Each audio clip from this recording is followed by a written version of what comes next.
Hormuz में भारतीय नाविकों से भरे जहाज पर ईरान ने हमला किया था। जहाज के इंजन रूम में मिसाइल अटैक से आग लग गई और जहाज पर हड़कंप मच गया। 10 इंडियन क्रू मेंबर्स की जान बचा ली गई। गनीमत रही कि वो इस हादसे की चपेट में नहीं आए, लेकिन एक भारतीय अब भी लापता है। इसके जवाब में अमेरिकी सेना ने सोमवार सुबह तड़के एक बार फिर ईरान पर ताबड़तोड़ हमले किए। यूएस सेंट्रल कमांड ने हमलों पर कहा कि इनका मकसद हॉर्मुज में कमर्शियल जहाजों पर हमला करने की ईरान की क्षमता को पूरी तरह से तोड़कर रख देना था। इसके पहले अमेरिकी सेना ने रविवार को ईरान के 140 सैन्य ठिकानों पर भारी बमबारी की थी। यह कार्रवाई हॉर्मुज से गुजर रहे एक कंटेनर जहाज पर आईआरजीसी के हमले के जवाब में की गई थी।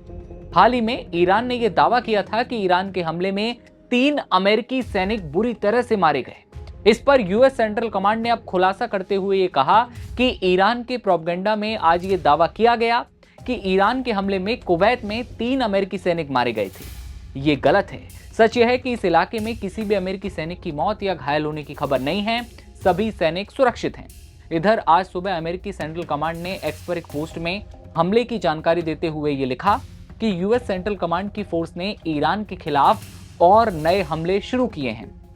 इन हमलों का मकसद ईरान की उस क्षमता को कम करना है जिससे वे हॉर्मुज जलडमरू मध्य से गुजरने वाले आम नागरिकों और कमर्शियल जहाजों पर आसानी से हमला कर सकते हैं। इसने बताया कि ये हमले कमांडर इन चीफ यानी कि राष्ट्रपति ट्रंप के आदेश पर किए जा रहे हैं। इससे पहले अमेरिका ने ईरान के इन 140 ठिकानों पर जो मिसाइलें बरसाई थीं, उनमें भी भयंकर तबाही की खबर है।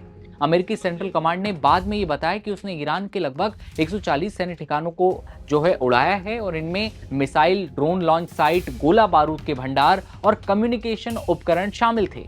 ईरानी मीडिया रिपोर्ट्स के मुताबिक इन हमलों में नौसेना के एक अधिकारी की मौत भी हुई है। एक अमेरिकी सैन्य सूत्र ने यह भी बताया कि मिसाइल और एयर डिफेंस के साथ ही कुछ जगहों पर आईआरजीसी की नावों को भी निशाना बनाकर हमला किया गया। इनमें स्पीड बोट भी शामिल है। अमेरिकी हमलों के जवाब में ईरान ने पूरे मिडिल ईस्ट में अमेरिका से जुड़े ठिकानों पर रॉकेट और ड्रोन की बौछार की है।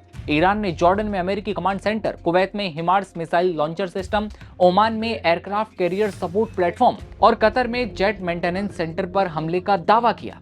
इस समय पूरी लड़ाई एक बार फिर स्ट्रेट ऑफ हॉर्मुज पर सेंट्रलाइज हो चुकी है। ईरान की पर्शियन गल्फ स्टेट अथॉरिटी ने यह कहा है कि क्षेत्र में अमेरिकी सेना की अवैध गतिविधियों की वजह से किसी भी जहाज को इस रास्ते से गुजरने की अनुमति नहीं दी जाएगी। हॉर्मुज पर ईरान का कब्जा है, लेकिन वहीं दूसरी तरफ अमेरिका ने ईरान के इस दावे को खारिज कर दिया है। अमेरिकी सेंट्रल कमांड ने यह कहा है कि ईरान का इस जलमार्ग की आवाजाही पर कोई भी जोर नहीं है और ईरान इस पर कब्जा नहीं कर सकता। जहाजों की आवाजाही लगातार जारी है। अमेरिकी सेना नौवहन की स्वतंत्रता की रक्षा के लिए पूरी तरह से मुस्तैद है।